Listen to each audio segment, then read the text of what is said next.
people who knew about his association with this person. It'd be a great reason to cut off the heads and make sure they never turn up. True. Because if they identify that person, then you could easily become a suspect because you're a known associate of her. So a prostitute's customer, just like Jack, perhaps somebody patronized prostitutes. Another theory that's possibly out there is botched abortions. This one does not work for me in this particular instance. No, I mean, it explains certain things like the uterus is being missing in at least a few cases. But I have a problem with the theory too, which is that little medical misadventure. Well, this guy picked a rather indiscreet way to go about it, right? Agreed. Yeah. Yeah. So I think we could scratch the botched abortion thing. Yeah.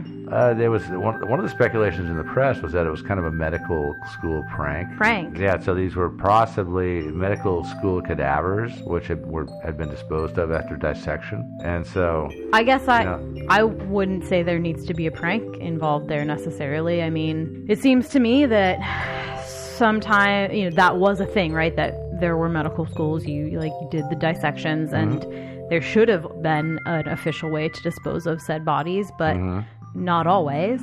Especially if you're kind of a Burke and Hare situation. Yeah, you're trying to save some money. Yeah, I mean, you probably heard some of the stories about the way they acquired corpses to dissect back in those days. Some of them were pretty macabre in and of themselves. Yeah. People would actually go out and steal fresh bodies out of graveyards and take them to medical schools and sell them. Right. Yeah. And that would be sort of a wink, wink, nudge, nudge. The guys at the medical schools had a pretty good idea where they were coming from. So maybe their disposal guy was trying to save. I mean, it's probably trying to save bucks. Yeah. Because that's the thing is you got this creepy hunchback that's delivering the corpses to you, and maybe you're like, Igor, would you mind getting rid of the remains for us too? And he's like, sure, for a few bucks, because I'm going to have to bribe an undertaker to basically stuff him into a coffin with some other body or something like that. And then Igor thinks, hey, why not pocket the money and just toss this stuff in the river? Maybe the furnace was broke down. Yeah, I mean, if that's an easy way, maybe that would explain why the bodies were cut into pieces, was to throw it into a furnace to then incinerate Well, if them. they were cadavers, they could have been used to practice dissection. Yeah, they might have been cut apart in the whole process of teaching anatomy. Right. Yeah. It would explain some missing parts. Cutting them up that way seems out of character or out of line with what I know of, that even in that day and age, medical students would be doing to learn about the body. It would seem like you would maybe be totally dissecting, opening up the chest cavity and checking out the organs and stuff like that. But these bodies were treated more like crabs after you've cooked them and you're going to eat them, and they're just broken in chunks than what a set of medical students would do, unless they really, really sucked. Well, they could have. It could have been that, yeah. Maybe they were teaching them how to do amputations. Yeah. It could have been. Well, the head amputation has never been a real practice, so I don't know about that one. Yeah, no, today's students, amputation 101. Yeah, get your saws out. So, it could have been that Igor just had a twisted sense of humor. And again, as I said, the London Times suggested that it might have been a medical school prank. And apparently people had a different kind of sense of humor back in those days.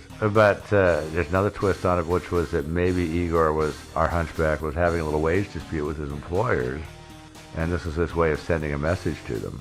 The message being basically, hey, you guys kind of need me to keep my mouth shut, because I kind of got the goods on you guys. So this is blackmail again. Could have been that. Could have been just, and then, they said, hey, Igor, we're really, really sorry. Here's some extra cash for you, and then next time Igor gets his nose out of joint, it happens again. I don't know. I think that's it's silly. Kind of a stretch. You didn't come up with it, so I feel comfortable saying this is a silly theory. Yeah. Well, actually, I came up with part of it. You're not the London Times, though. So. Yeah, no, the medical school prank they came up with. Yeah, Igor having a wage dispute. I did kind of come up with that one myself, but yeah, I don't know. It doesn't quite make sense because, again, like Steve was saying, it's not really the way that they dissect bodies, or at least not in those days. I don't think so. Yeah. Or I could picture another game between medical students. They finished dissecting this corpse, and at the end of it all, the professor says, "Okay, you guys, now we got to get rid of this body. So before you leave the class today, I want everybody to take one piece and throw it in the garbage, or throw it in the dumpster on your way home." Don't think so. You don't think so either? Okay, that's a little weak too. So it's hard to say. I'm thinking prostitute's customer who, for whatever reason, was angry with prostitutes, or it could have been somebody who'd never frequented a prostitute at all, maybe just despised prostitutes. Morally, moral what they were. reasons did what they did. Yeah. I mean, I don't know that there needs to be a reason to go to this level of cutting bodies up and then throwing those parts in the river. You got to have some strong motivation. It's not the easiest thing in the world to do. There's not, but I kind of think otherwise. I mean, I think that if we're saying, his motivation was he was angry at some, blah, blah, blah. I would argue that this is like too far, right? The Jack the Ripper reaction is like, yeah, that's a dude who was on a mission and was like pissed off at some people for whatever reason, right? This is kind of cool-headed almost. This is like somebody whose brain works differently than the rest of the people. As in my mind, it's just somebody who's just like an insane person. Mm-hmm. I don't even know what the correct term would be for that, but psychopath. I don't think that's the right one. There's one, but it doesn't really matter.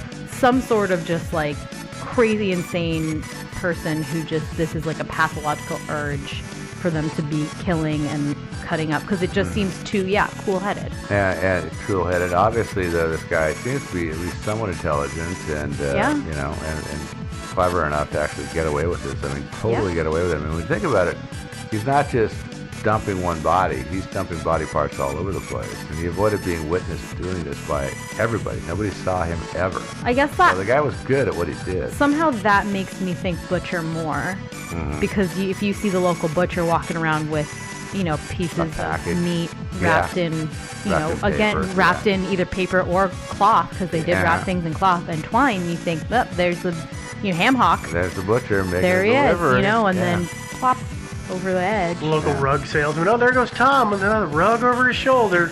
We're selling rugs down by the river. It's so weird. So weird. But I mean, that to me would speak more to something like that. I don't know. So the one thing that I've been wondering about as we've been going through this is the state of the bodies is such that they were all in the water for at least several weeks before they were found. Well, not necessarily. Okay. Not necessarily, because the body, like the bodies were somewhat old, but as far as how long they've been in the water, it's kind of hard to tell. I mean, maybe I got the impression that they've been in the water for at least some extended amount of time. Some of them were, yeah. But where I'm going with this is that some of the damage or the dissection of the bodies that was done may not have actually been done by a person. I mean, the Thames is a very busy river. Even at that time, I mean, there's not power boats, but there are going to be paddle wheel boats. Steam power is a thing at this point. Coal-burning boats are around. So it's possible that while not all of the cutting of the bodies was done, I mean, they could have been run over by ships and boats like that multiple times, and that could have helped some of this along. So I guess I just would say I would just go back to the coroner saying like these were precise dissections. That doesn't really happen But again, I don't know how, because we can't see any imagery. I'm gonna again question how true that statement is, how correct that statement is. If it's a piece of a body, let's just say it's an arm. It's been severed. It's been floating in the river or sitting on the bank for a week or two. It's not in good condition anymore. No, but so it's hard they to say. Did say there were no signs of violence. So if a body has been torn apart because it's been run over by a boat, there's going to be other lacerations and bruises and stuff like that. So you would assume, that there would be some signs of some kind of violent trauma to the body. Well, there was those paddle wheelers that were going around with razor blades on the tips of each one, and that could have been it. Oh, the scalpels? Yeah, that was too discouraged. The scalpel model, it didn't last very long. It didn't, just enough to cut up about 5 bodies. Yeah, no, that was to discourage homeless people from trying to get a free ride. Damn those free riders, Pay up your fare, you're going on the wheel. Yeah, I don't think so. I don't know how long they were in the river, to tell you the truth, because I don't know that there were a lot of signs that they've been nibbled on by the fishes either. I mean, it's hard to say if he kept them around on ice for a while and then chopped them up and threw them in the river. Or maybe who knows? Maybe he's such a sick sicko that he just chopped him up and just sort of like kept him around and just looked at his work for a while, for a week or two or something like listen, that. Buffalo Bill, can we keep going here? Yeah, I'm not saying that I'd get off on it, but there are people like that, or at least in the movies there are. And of course, there's always a possibility that he didn't murder any of them. Maybe for some reason they died of natural causes. He decided to chop them up and dispose of the body himself for whatever reason. Well, this is just a spur from your Igor theory. Not really even from Igor, but. Yeah, I kind of doubt this. I mean, but, some people have speculated that maybe he didn't actually murder them. They just chopped them up and got rid of the bodies for whatever reason. I find it hard to believe. I don't see why the hell anybody would do that. Yeah. I don't understand. I also think the heads would have shown up. Yeah, that's a good point. There's no reason to Unless he's making candy bowls. Oh, my God. There's no reason to withhold the heads unless you're trying to keep these people from being identified. Yeah.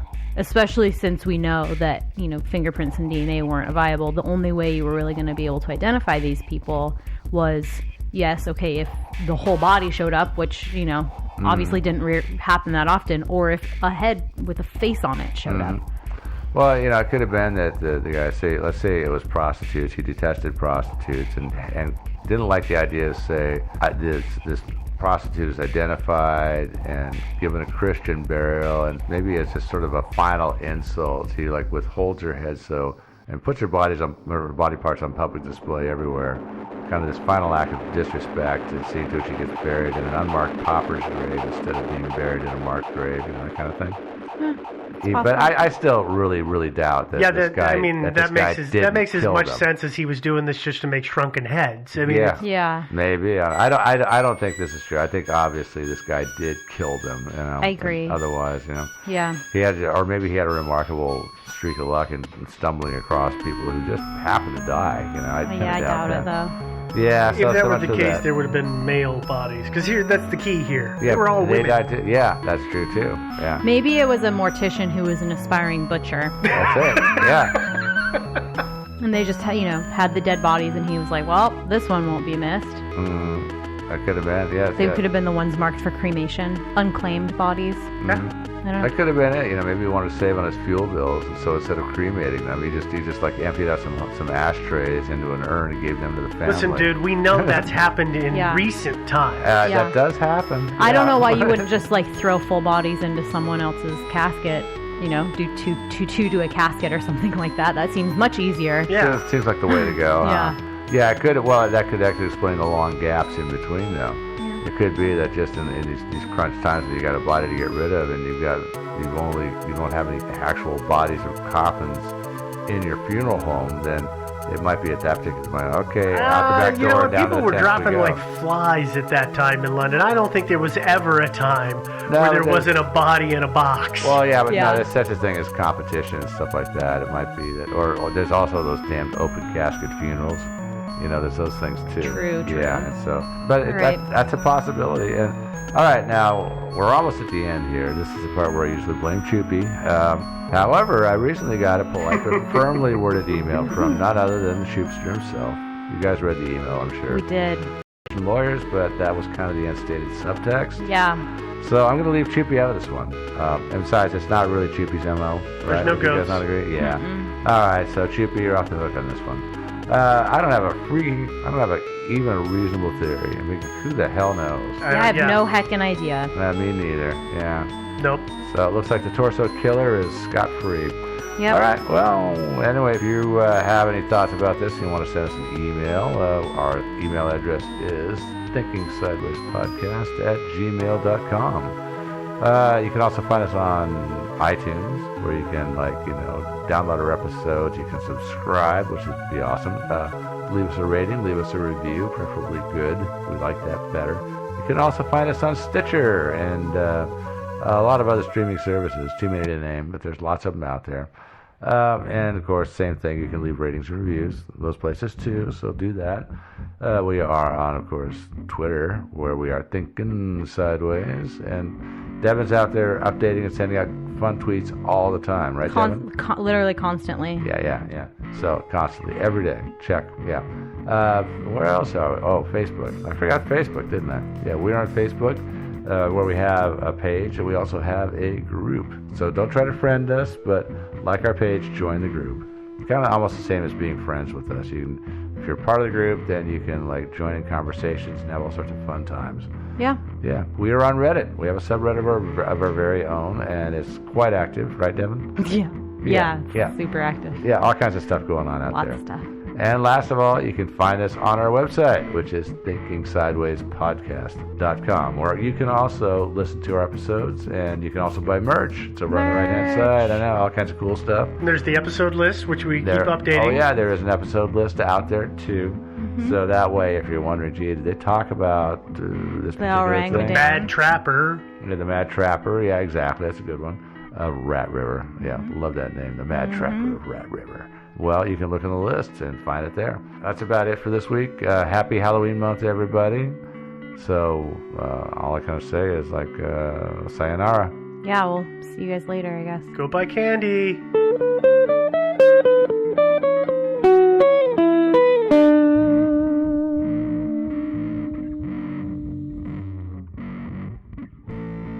Thinking Sideways is not brought to you by uncontrollable flatulence. Instead, it's supported by the generous contributions of people like you, our listeners, on Patreon.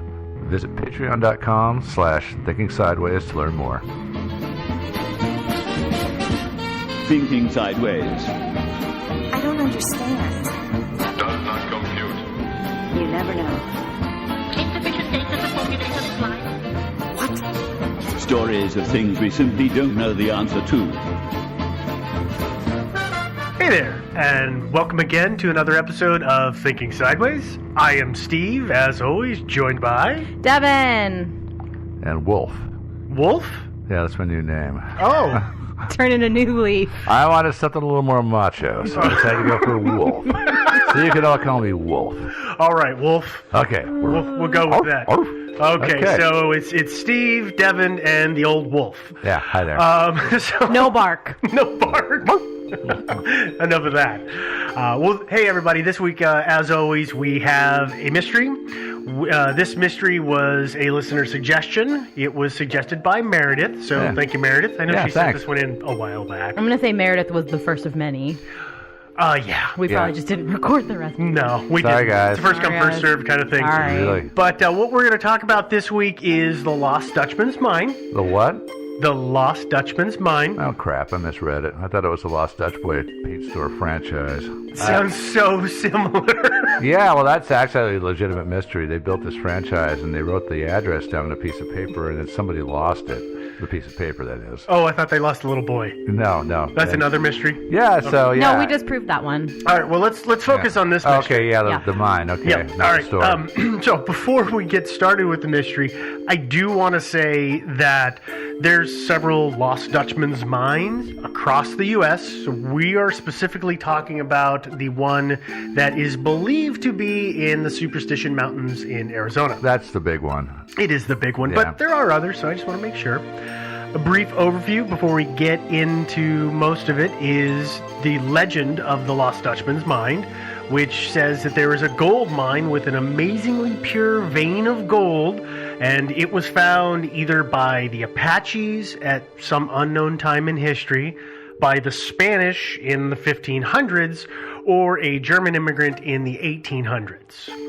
The mine is believed to be located somewhere in the Superstition Mountains, and it's believed to be in the vicinity of, there's a peak called Weaver's Needle, and that's where everybody thinks it's at. And supposedly the mine is lost, but the funny thing is that it wasn't lost before gold was pulled out of it and brought back to civilization, possibly along with a map. Maybe not. Don't know. Stories vary, and that's something I'll preface this with.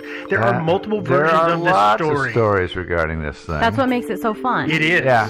It's kind of boring if you just say, I don't know, there was a mine, but we don't really know where it is anymore. Yeah. And episode over. Done. No, it's not the way it's going to go. Not quite. So since the story came out, in whichever time frame it is that it came out, whether it was with the Spanish or with the German miner in the 1800s, people have since been going out into the desert searching for the mine. If they're lucky, they just lose their fortunes. If they're not so lucky, they're losing their lives. Happens, yeah. It does, and part of the reason for that is because people go looking for it, and they aren't exactly seasoned prospectors. They didn't know